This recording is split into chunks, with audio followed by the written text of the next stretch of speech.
Guys আমি এখন আইছি বাগানে। তার কারণ হচ্ছে সকাল সকাল তো হিসা মারা বৃষ্টি লেবুলে গাছ কেটে হারি না। তো হেলা এখন বাগানে এমন লাগছে বিস্কিট তুলতাম বিস্কিট। সরি বিস্কিট ন মানে কি কয়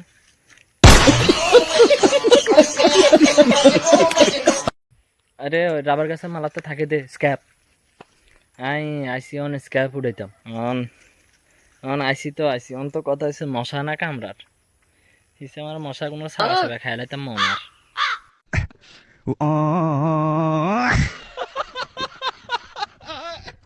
তো গাইস আসল কথা হচ্ছে গাইস আই গাইস তোমরা বেগুন গাইস হিসে আমার গাইস কতবার কইর সরি গাইস আই তোমরা বেগুনের গাইস সরি গাইস আই আর গাইস কইতাম না সরি আবার কই দিছি সরি গাইস সরি আই তোমরা বেগুনের গাইস ভিডিও বানাইতাম না।